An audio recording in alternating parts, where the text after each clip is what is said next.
saya memang dari awal ingin membentuk membuat film yang mempunyai genre itu klasik, kayak film-film tahun 40-an pada saat itu gitu. Ada dramanya, tapi ada sebenarnya film drama gitu, tapi dalam settingan peperangan gitu, dimana ada cinta segitiga gitu. Jadinya memang saya ingin menunjukkan itu, cinta, perjuangan, dan pengkhianatan, dan itu menjadi tema utama dari filmnya, dari 3 karakter yang ada di film itu, Isa, Fatima, dan Hazil. Dan dengan penuh warna-warni gitu, dengan gerakan kamera yang dinamis gitu, yang selalu mengikuti mereka dan fokus pada karakter-karakter tersebut. Dan kita lewatin gang-gang kecil gitu, perjuangan-perjuangan yang ada dan keseharian mereka sehari-hari. Itu fokus utama saya di film ini gitu.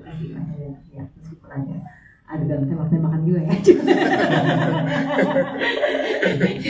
Jadinya kurang lebih begitu. Ya, tapi tadi kita lihat sendiri reaksi penonton, ternyata tim hasil juga banyak ya, Pak. Jadi ada diperkirakan agar orang cinta terhadap masing-masing karakter, atau gimana, Mas? Sebagai sutradara memang udah harus cinta nih penonton sama semua karakter yang ada di sini, atau gimana, Mbak Molly? Di situ ya. Karena memang menurut saya memang 3 karakter ini masing-masing punya charm masing-masing ya gitu istilahnya gitu.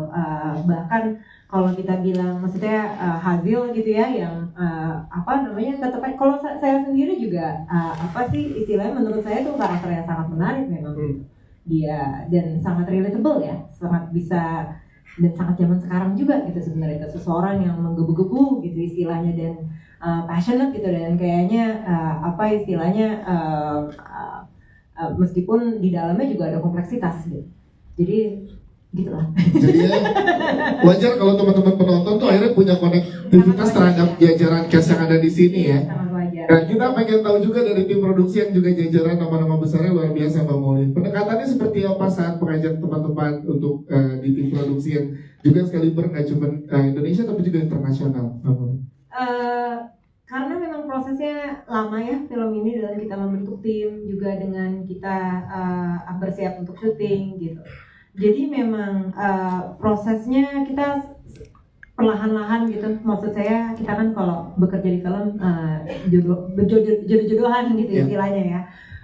Dan kalau salah satu contoh, maksudnya ada juga beberapa tim saya yang memang dari film pertama saya sudah ada seperti di musik gitu, dengan Yudi Arvani dan Sika Seli yang sudah bekerja sama dengan saya dari kali pertama saya buat film, dan juga ada dari kostum gitu, dan juga Bang Frans dan production designer Faat yang juga sudah bekerja dari saya sejak Marinasi Pembunuh 8 Bapak.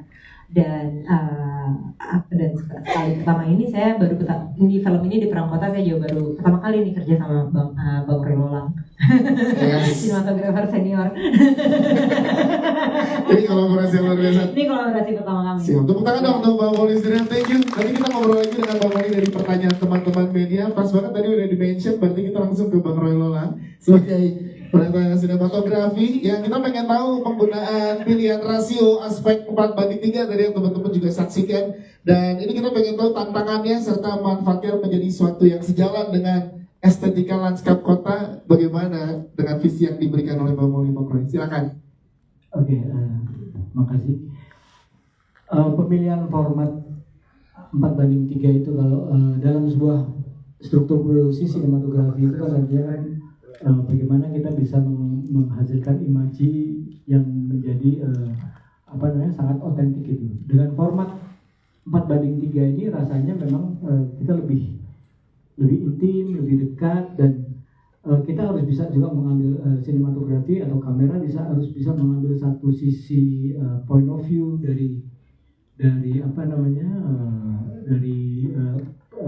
pencerita gitu. Artinya dengan kesadaran penuh banget gitu kita mengambil bahwa kamera itu adalah menjadi point of view dari salah satu mungkin kita bisa bilang pihak ketiga yang selalu mengikuti atau mengintip kejadian yang ada di dalam film ini. Seperti misalnya kalau saya bilang mengintip, jadi kayak kamera itu seakan-akan kayak kita lagi memincingkan mata gitu. Jadi kalau memicingkan mata tuh formatnya kan memang segini kan, tidak selebar kita membuka dua mata kita selebar sinemaskop gitu kan.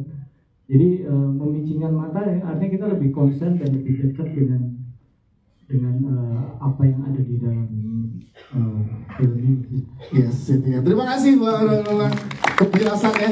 Kita ke jajaran cast. Yang pertama ladies first. Kita ke Ariel Tatum dulu, tampilannya sangat luar biasa.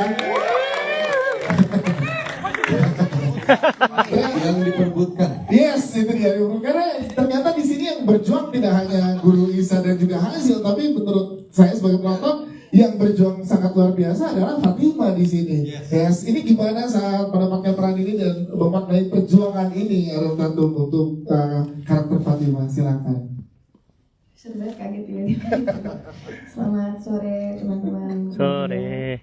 Terima kasih ke aku gitu, perempuan era modern ini gitu. Dan aku yakin teman-teman yang sudah menonton juga bisa merasakan itu dan masih bisa relevan untuk diaplikasikan di hidup era modern dan di kehidupan kalian semua saat ini gitu. Yes. Dan fun fact-nya katanya Ariel Tatum untuk karakter Fatima ini bersama dengan Guru Isa katanya pengen date beneran nih untuk gimana sih, boleh ceritain ya sih?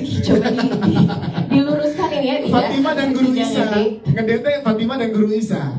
Bukan seperti itu. Nah, ini gimana, boleh Kami dijelaskan? diberkati dengan waktu yang cukup panjang sebelum memasuki proses produksi, sebelum syuting sekitar ada 4 bulan lebih kami bertiga dan teman-teman yang lain juga terkadang bersama-sama. Kami bertiga bisa dibilang hampir setiap hari 6-8 jam bersama-sama sampai membuat sebuah skema di dalam workshop tersebut gitu. Karena kami semua percaya bahwa untuk menghidupkan sebuah karakter perlu juga kami lakukan beberapa prosedur gitu, seperti kami diskusikan bagaimana sih kali pertama pertemuan Isa dan Fatima, bagaimana sih dinamika pernikahan kami berdua, sehingga ketika ada sebuah kejadian selain hal-hal yang kami ucapkan secara verbal, penting juga inner monolog yang terjadi di dalam pikiran si karakter tersebut gitu. Itu bisa dibilang salah satu upaya untuk menghadirkan emosi-emosi yang tidak diverbalkan gitu sih. Jadi date yang kami lakukan itu di dalam proses workshop tersebut gitu. Kami menggali karakter masing-masing, Fatima sama Isa tuh ketemunya kapan, apa yang membuat kami jatuh cinta terhadap satu sama lain. Oh, kami mempunyai kesukaan yang sama terhadap musik, terhadap George Gershwin gitu. Itu adalah hal-hal yang kami jadikan bekal untuk membantu menghidupkan karakter yang kami mainkan gitu sih. Ariel Tatum, tepuk tangan dong. Kita ke Bang Ciko Jericho, kita pengen tahu juga boleh proses perjuangannya ini luar biasa nih Guru Isa. Amarah yang dipendam tapi menyalurkannya luar biasa juga melalui aksi yang luar biasa. Gimana Bang berproses di perjuangan ini dengan karakter Guru Isa? Terima kasih buat teman-teman media yang sudah ikut berperan selama 1 jam 55 menit. Pasti bisa merasakan bagaimana intensnya tadi cerita di dalam perang kota. Jadi untuk menghidupkan karakter Isa ini memang cukup melalui pendekatan yang banyak sekali ya, maksudnya berbagai macam cara. Karena karakter Isa ini adalah salah satu karakter yang belum pernah saya sentuh sebelumnya dalam dunia keaktoran. Dia ini mempunyai karakter yang sangat layernya itu sangat banyak. Dia hidup di pada saat Indonesia belum merdeka dengan mengalami banyak trauma. Dia harus menghadapi masalah impotensinya, dan dia juga berjuang bukan hanya untuk kemerdekaan, tapi dia juga berjuang untuk batinnya, dia berjuang untuk keluarganya, dan dia berjuang bagaimana untuk bertahan hidup di zaman yang sedang tidak baik-baik saja. Jadi lumayan cukup kompleks dan seru. Tapi support system yang diberikan oleh tim tadi yang seperti dibilang Ariel cukup luar biasa berarti ya untuk pendekatan karakternya. Ya, saya sangat senang dan bersyukur kebetulan saya didukung sama ensemble cast yang sangat luar biasa di sini semuanya, dan memberikan energi dan support yang sangat luar biasa. Jadi saya ini bisa dibilang cast yang paling terakhir ditemukan oleh Moni dan Rama di judul ini. Jadi tapi kita pengen tahu kalau Guru Isa perjuangannya tadi udah dijelaskan. Ya. Kalau seorang Ciko Jericho perjuangannya seperti apa sih? Sebenarnya persamaannya Ciko dengan Isa adalah Ciko sama-sama seorang bapak, seorang suami yang berjuang untuk keluarganya, dan juga family man. Yes. Tapi kesamaan Brusa dan Ciko adalah sama-sama rela melakukan apapun demi keluarga. Betul. Ciko jadikan tepuk tangan dong untuk Bang Ciko. Thank you Bang Ciko. Kita ke hasil kita Jerome Kurnia. Mana tepuk tangannya teman-teman? Terima kasih. Hati-hati dengan senyumnya Jerome memang. Jerome, kepercayaan ini luar biasa hadir di dalam perannya Jerome Kurnia. Gimana lo maknai perjuangannya Hasil? Karena Hasil juga berjuang di sini Jerome. Silakan. Hasil sangat berjuang karena tadi kan udah sering disebut tuh cinta, perjuangan, pengkhianatan. Tadi gue sempat mikir kadang untuk cinta itu kita harus berjuang, Ya. tapi kadang kita juga harus berkhianat.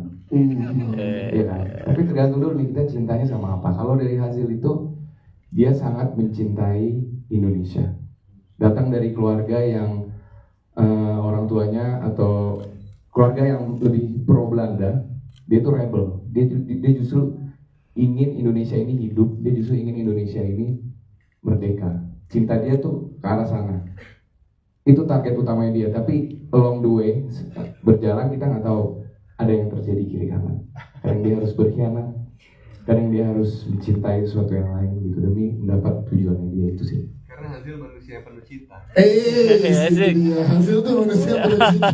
Bro, untuk berapa lama sih Jerome untuk berproses masuk ke dalam Hasil sehingga lo kayak kok nih Hasil apa Jerome sih gitu? Untuk masuk ke dalam Hasil, Ya. kalau punya anak udah SD Panjang ya. 7 tahun. 7 tahun ya. Karena justru itu berkah buat gue. Ya. Jadi kita mempunyai proses yang panjang dan satu dan lain halnya terjadi, ada COVID dan lain-lain. Tapi kita nggak berhenti di situ. Kita tetap terus latihan, kita tetap terus baca lagi dan tetap terus memahami Hasil itu siapa. Jadi lumayan panjang waktunya.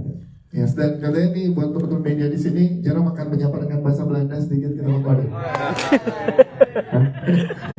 Ya, sebagai ayah dari Hasil, kita pengen tanya dan juga ngobrol sama-sama bagaimana pada saat dipercaya untuk memerankan karakter ini dan juga eksplorasi terhadap karakternya seperti apa Mas Rosa? Silakan.